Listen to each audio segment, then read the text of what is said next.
सैयदना करीमुन सल्लल्लाहु अलैहि वसल्लम। बिस्मिल्लाहिर्रहमानिर्रहीम। अस्सलाम वालेकुम students, how are you? I hope you will be fine. Mathematics class 9 exercise 7.2 question number 10। Question number 10 में convert each of the following into slope intercept form, two intercept form and normal form.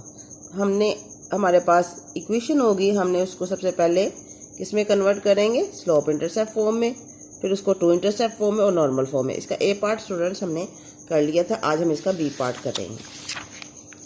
B part में हमारे पास equation है 4x + 7y - 2 = 0। First आपसे कह रहा है, question में डिमांड कर रहे हैं कि स्लोप इंटरसेप्ट फॉर्म में लिखे। तो स्टूडेंट हमें स्लोप इंटरसेप्ट का फार्मूला आना चाहिए। y किसकी इक्वल mx + c।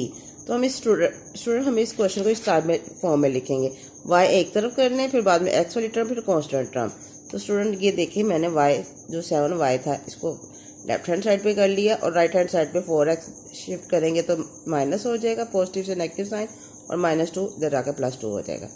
अब स्टूडेंट यहाँ पर y का कोफिशिएंट 1 है, तो यहाँ y का कोफिशिएंट 7 है, तो डिवाइडेड ईच टर्म बाय 7। तो मैंने हर टर्म को 7 पे जब डिवाइड करेंगे, 7 7 से cancel out, -4/7 +2/7। This is the required slope intercept form. Next है, इसको टू इंटरसेप्ट फॉर्म में कन्वर्ट करना था। टू इंटरसेप्ट फॉर्म में कन्वर्ट करने के लिए आपको ये फॉर्म बनानी पड़ेगी, x/a + y/b = 1। तो student X Y left hand side पे और कोसेंट टर्म को शिफ्ट कर देंगे अदर साइड पे। ये देखें, इक्वेशन थी -2 को मैंने शिफ्ट कर दिया अदर साइड पे, तो +2 हो गया। अब कोफिशिएंट x और y का 1 होना चाहिए। इसका जो कॉन्स्टेंट टर्म है वो हमारी दूसरी तरफ 1 होनी चाहिए, राइट हैंड साइड पे 1 होना चाहिए टू इंटरसेप्ट फॉर्म के मुताबिक। तो यहाँ पर 2 है, तो ईच टर्म को हम डिवाइड कर देंगे 2 पे। तो जब 2 पे डिवाइड करेंगे तो 1 आ जाएगा, ठीक है। यहाँ पर x और y का कोफिशिएंट 1 है, तो ये 4 है। जब इसको इधर शिफ्ट करेंगे तो ये इसका डिनोमिनेटर बन जाएगा 2/4, और ये 2/7 = 1।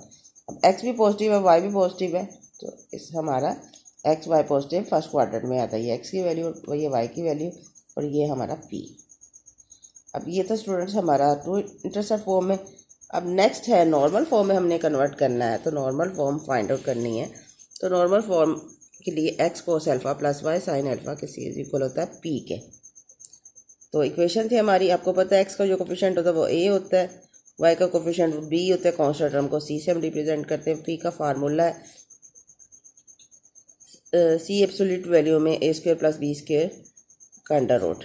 तो c की वैल्यू बेटा -2 थी और a की वैल्यू 4 है, 4 का स्केल लेंगे 16 हो जाएगा। b की वैल्यू 7 है, 7 का स्केल लेंगे 49। तो 49 और 16 को जब हम ऐड करेंगे तो ये आ जाएगा 65 -2। अब बेटा इसमें से हम कुछ भी ले सकते हैं, कोस अल्फा या साइन अल्फा। तो कोस अल्फा मैं ले रही हूँ, इसकी वैल्यू है, कोस अल्फा होता है a/a² + b² का अंडर रूट। तो a की वैल्यू स्टूडेंट यहाँ पर थी 4, मैंने 4 पुट कट कर दिया, और ये जो पार्ट है a² + b² का अंडर रूट, ये अभी हमने फाइंड आउट किया, और इसका आंसर क्या है? ये a² + b², ये भी फाइंड आउट किया, इसका आंसर है 65 का अंडर रूट। तो इसमें पुट कर देंगे, तो ये कोस अल्फा की वैल्यू होगी, बट हमें अल्फा की वैल्यू चाहिए। वन कोस को हम शिफ्ट करेंगे अदर साइड पे, तो ये कोस इन्वर्स हो जाएगा। तो ये 4 65 का अंडर रूट ले, तो ये आ जाएगा, फिर 4 पे डिवाइड करें तो ये हमारे पास टर्म आ जाएगी। तो कोस इन्वर्स कैसे लेंगे? शिफ्ट, कैलकुलेटर पे पहले शिफ्ट टाइप करें, उसके बाद कोस, तो कोस इन्वर्स का साइन आ जाएगा, फिर ये वैल्यू टाइप करें, तो ये आपका अल्फा की वैल्यू आ जाएगी, एंगल की वैल्यू।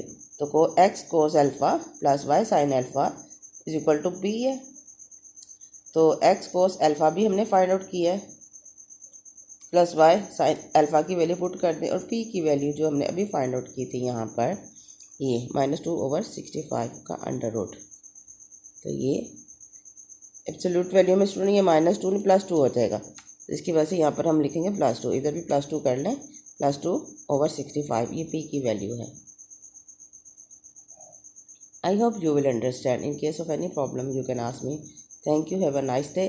स्टूडेंट जस्ट इसमें आपने फार्मूले याद कर लेने हैं कि जब स्लोप इंटरसेप्ट फॉर्म में आएगी तो हमने ये फॉर्म बनानी है, y = mx + c, और जब टू इंटरसेप्ट फॉर्म में आएगी तो हम ये फॉर्म बनाएंगे, x/a + y/b = 1। तो आपको जब ये फॉर्म याद होंगी ना, इक्वेशन याद होगी ये, तो फिर आप ये क्वेश्चन कर सकोगे। और याद रखें, नॉर्मल फॉर्म में हमने x cos alpha + y sin alpha is equal to P, ये फॉर्म बनानी होती है। ओके स्टूडेंट्स, अल्लाह हाफ़िज़। प्रैक्टिस करें इन क्वेश्चन की, फिर ही आपको समझ आएंगे। अल्लाह हाफ़िज़, टेक केयर।